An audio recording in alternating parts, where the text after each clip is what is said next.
Papo de Repórter. Papo de Repórter. Papo de Repórter. Papo de Repórter. Buenos dias, está no ar o Papo de Repórter, programa que vai ao ar nas manhãs de sexta-feira nos canais do Século Diário no YouTube, nas plataformas de áudio e também no seculodiario.com.br, trazendo um resumo dos acontecimentos da semana no Espírito Santo e hoje também um resumão dos mais acessados do ano, né? Vamos trazer uma retrospectiva com os assuntos que bombaram aí ao longo do ano sob o olhar crítico e capixaba do Século Diário. No programa vamos ter também, antes ainda, o giro de notícias, trazendo um resuminho dessa semana, dessa última semaninha de 2023. Bom, na política, Armandinho aguarda recursos na justiça e tenta se livrar de remédios. O vereador de Vitória passou mais de um ano preso, acusado de integrar grupo de milícia digital. A notícia está lá no seculodiario.com.br. Temos também a notícia de que o PT de Vila Velha já tem 2 nomes para disputar a pré-candidatura a prefeito. Estamos falando do Edson Wilson, o Edinho, e o João Batista Babá, que já foi vereador do município, que disputam essa indicação que será definida pela base do partido. Lá, né, na região norte do Espírito Santo, Anivaldo muda discurso e admite tentar reeleição em Barra de São Francisco. O posicionamento do prefeito volta a mexer nas articulações para a formação de chapas na disputa de 2026. Ele é um político muito tradicional, muito experiente, né? Foi deputado também, então Anivaldo aí havia dito que não seria candidato, agora parece que está aberta essa possibilidade, isso mexe muito nesse tabuleiro de Barra de São Francisco. Temos também a coluna socioeconômicas que traz a coluna Capítulos Eleitorais. Fala que Coronel Ramalho termina o ano mais blogueiro que nunca e ainda sem demarcar para onde vai em 2024. O secretário de Segurança Pública do Estado, ele tem, né, apresentado seu nome, tentado aparecer o máximo possível, se coloca como candidato em Vitória e em Vila Velha a prefeitura. Isso ainda não está definido, vamos acompanhar. Outra notícia aí da área econômica, vendas de Natal no Espírito Santo atingem 1 bilhão e 490 milhões de reais em 2023. No Brasil, as vendas somam 69 bilhões, um crescimento de 5,6% em relação a 2022. Falando dos movimentos sociais, a greve do Salva-Vidas de Guarapari chega ao fim, a gente acompanhou ao longo da semana. A decisão foi tomada devido ao grande número de banhistas na cidade nesse final de ano. Então, no Século Diário, você confere também um pouco dos desdobramentos e dos motivos, né, dessa greve, dessa luta dos trabalhadores salva-vidas. Outra notícia é que famílias de ocupação no centro de Vitória entrarão em 2024 ainda sem moradia. A prefeitura propôs um aluguel social de R$600 durante 6 meses, mas essas famílias querem moradia definitiva. São famílias, muitas delas, que estão aí já há anos, né? Inclusive passando por várias ocupações na luta pelo direito de moradia. Outra notícia, política estadual de preservação do patrimônio é frágil. A frase é do arquiteto Genudo Coelho, que fala sobre os planos do novo Instituto do Patrimônio Cultural do Sul do Estado. Notícia também aí, da área ambiental, meliponicultura tem salvado espécies do risco de extinção, observa cientista. O Carlos Gustavo visitou criadores do Espírito Santo para fazer um estudo internacional com base na Suíça sobre a microbiota intestinal. A meliponicultura é o cuidado, né, das abelhas nativas sem ferrão, né, as meliponas. Outra notícia, a campanha de arrecadação busca manter Centro Cultural de portas abertas. Estamos falando do Centro Cultural, né, lá em Baixo Guandu, né, ameaçado de fechar as portas por falta de patrocínio. O Secart, que é conduzido pela Associação K2 e realiza, né, possui biblioteca comunitária, cinema e vários outros espaços. Aqui na TV Século, nos canais do YouTube e plataformas de áudio, temos aí a entrevista do Politicast com Neto Barros, ex-prefeito de Baixo Guandu, que está de saída do PCdoB. Ele fala os motivos e possíveis rumos dele e da nova candidatura à prefeitura do município. Depois de 2 gestões, ele quer voltar novamente a disputar a prefeitura do seu município. A entrevista do Século dessa semana fala sobre desinformação, fake news e mídias digitais, com o Davi Nemer, que é professor da Universidade de Virgínia, lá nos Estados Unidos. Ele que é capixaba, fala um pouco da sua trajetória e fala desses temas que estão aí em evidência nos nossos debates contemporâneos. Temos ainda o Raiz Capixaba, que vai ao ar nesse domingo a partir das 9 horas, com a Rota Ancestral. A Adriana da Silva, que é a coordenadora do projeto, fala para a gente sobre esse projeto de turismo afrocentrado aqui no Espírito Santo, que vai realizar a sua primeira viagem no mês de janeiro, final do mês de janeiro, ainda dá tempo de participar, então entra no Século Diário, a partir do domingo, você vai poder acompanhar e conhecer melhor esse projeto. Bom, agora vamos passar para a nossa retrospectiva dos mais acessados aí, do Século Diário durante esse ano de 2023. Lembrando que a gente teve aí novos programas entrando no ar aqui no nosso canal, né, no YouTube e nas plataformas de áudio. Então, a quinta mais acessada, vamos para o nosso top 5, foi essa entrevista, Geografias do Bolsonarismo, a entrevista do século com o Bruno Malheiro, que é um pesquisador que esteve aqui no Espírito Santo para lançar o livro dele sobre isso, né, sobre essa articulação do bolsonarismo. Foi a quinta entrevista mais acessada.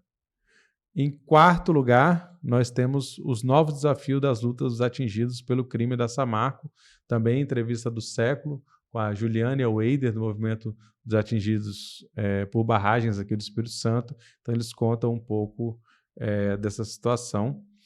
Em terceiro lugar, terceira mais acessada, foi o Pocando pelo Mundo, Daniel Furlan, humorista capixaba que conquistou o Brasil, né?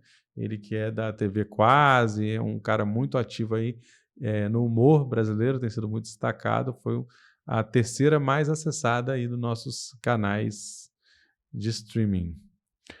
Em segundo lugar, outro capixaba aí pocando pelo mundo, que é o Rodrigo Lima, Dead Fish, a banda capixaba, que é ícone do hardcore nacional.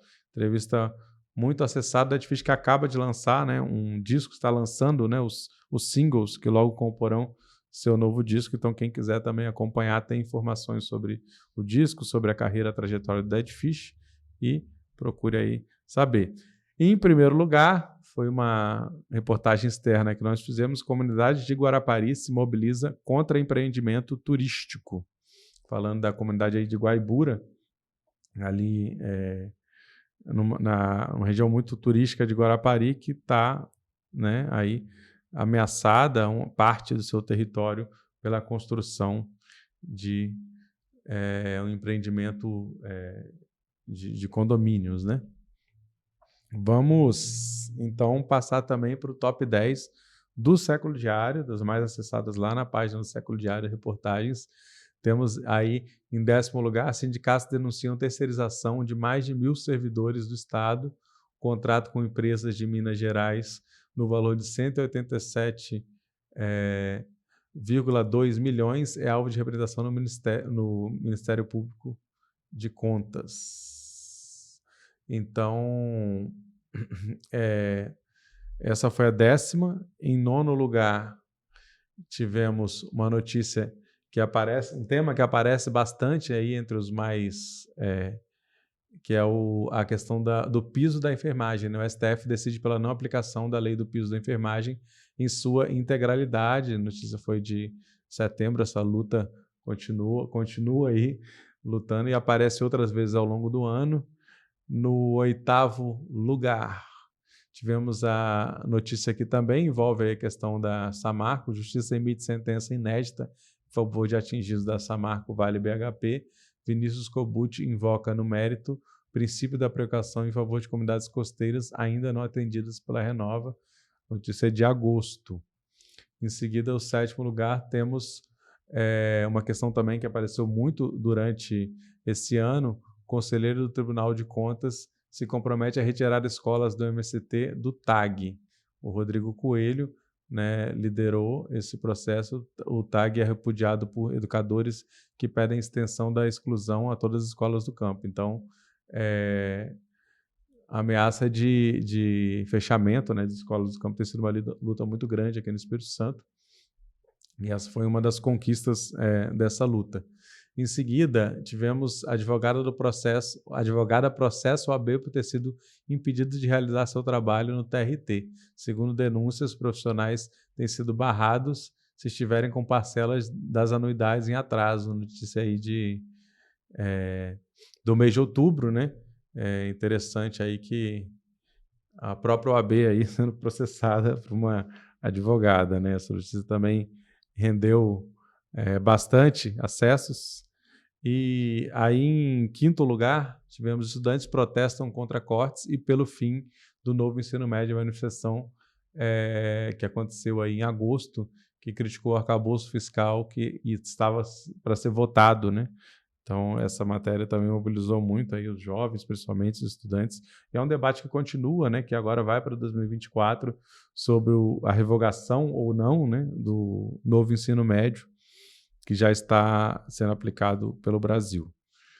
Quarto lugar, essa notícia é bem recente, né, do mês de dezembro, e já teve um alcance muito, lembrando que, né, tem algumas notícias mais do início do ano que ficaram ainda ao longo do ano tendo acessos, né? Essa a gente falou na semana passada, inclusive, né, no nosso Papo de Repórter, pedagogia da alternância entrará na Lei de Diretrizes e Bases da Educação. Veto ao projeto do Helder Salomão, deputado federal do PT do Espírito Santo, foi derrubado e a promulgação acontecerá em breve. Então, como a gente lembrou no último Papo de Repórter, o Espírito Santo é pioneiro na implantação da pedagogia da alternância, né, em que os estudantes, parte do período, passam na escola e parte em suas comunidades, né? Então, por isso que é alternância, e é um método que funciona muito nas escolas do campo, né? Tem uma grande importância e, por isso, o Espírito Santo, né? Inclusive, o deputado proponente é daqui. Terceiro lugar, mais uma vez, piso da enfermagem. Um complementa o outro no pacote das maldades. Alexandre de Moraes segue Dias Toffoli, julgamentos do STF, que é considerado voto casado pelo Sim de Enfermeiros. Aí, notícia é de junho, né? Repercutiu muito. E o segundo lugar também fala sobre essa questão, mostra como é uma categoria que está muito mobilizada, né? Toda vez que sai reportagem tem bastante acesso. Técnicos da Unimed receberão pisos da enfermagem, mas perderão benefícios. Os trabalhadores denunciam retirada do ticket de plano de saúde, embora convenção coletiva ainda esteja em vigor. E aí a matéria mais acessada, né, desse ano é do início do ano, fevereiro. Quais as lotações máximas para salas de aula segundo a legislação? Da Fernanda Kozemenko, né? Ela fala que mais comum nos últimos anos em redes municipais, a irregularidade já começou a ser retratada à associação de pais e alunos. Então é uma questão aí que gerou muita curiosidade, né? Porque gera muitos questionamentos, então ela traz um pouco dessa legislação. Quem quiser encontrar, pode entrar, né? Acessar ali no seculodiario.com.br, procurar. Vamos botar o link das matérias também aqui no histórico, aqui na descrição desse vídeo, do podcast, tudo mais. Então você pode conferir um pouquinho, dar uma rememorada em temas importantes. Claro que tem muitos outros, né? A gente usou aqui os que mais repercutiram no noticiário do Século Diário ao longo desse ano de 2023. Para fechar, então, vamos para o nosso de rolê com uma super dica cultural. Bom, de rolê, vamos só de uma dica esse ano para fechar o ano, que é o encontro dos grupos folclóricos de Conceição da Barra, festa de São Benedito e São Sebastião, 2023 ou 2024. São Benedito se comemora em dezembro, né, final do ano, e São Sebastião culmina no dia 20 de janeiro, que é o dia desse padroeiro. Então, lá em Conceição da Barra, a gente tem dia 30 de dezembro o ensaio geral do Ticumbi de São Benedito, de Mestre Berto, que ocorre lá na comunidade de Porto Grande, quando começa, né, o ensaio, que vai culminar no dia seguinte com a chegada do Ticumbi às 9 horas da manhã no Cais da Barra, lá no Centro de Conceição da Barra. No dia 1º de janeiro tem às 9 horas a Santa Missa na Igreja de São Benedito, lá de Conceição da Barra também, e logo após a missa, às 10h30, o Ticumbi São Benedito se apresenta, né, apresentação anual, oportunidade única de assistir. E aí, na terça-feira, né, no dia seguinte, dia 2, ainda tem o cortejo de São Benedito das Piabas pelas ruas de Conceição da Barra. Outras atividades acontecem na comunidade de Barreiras, na Igreja Matriz. E aí, para quem não der para ir agora, tem a oportunidade ainda, né, de ir em Itaúnas, aproveitar esses festejos lá de São Sebastião, a partir do dia 19, né? Na sexta-feira 19, no sábado 20 e no domingo 21. Ali você tem a apresentação dos jongos, dos reis de bois, da capoeira, do alardo, né, que é uma manifestação também única dali, e do próprio Ticumbi. Então, assim, a oportunidade de conhecer, né, a diversidade de cultura popular muito forte ali naquela região, especialmente do norte do estado e de Conceição da Barra. Então, por exemplo, no dia 20, desde 8 da manhã até as 3 da manhã, tem atrações lá por Itaúnas, vale muito a pena conhecer. Então é isso. Hoje um pouquinho mais curto o nosso programa, só trazendo aí uma atualização. A gente volta semana que vem também com um resuminho da primeira semana, né, desse ano de 2024 que vem aí. Desejamos para vocês boas festas, boa virada, boas reflexões, que venha um ano muito bom de 2024 a todos. É isso. Sou Vitor Taveira. Hoje estivemos aqui com Tony Braga, no estúdio 42B, no nosso apoio técnico. Até mais. Acompanhe as notícias em Século Diário. Papo de Repórter. Papo de repórter.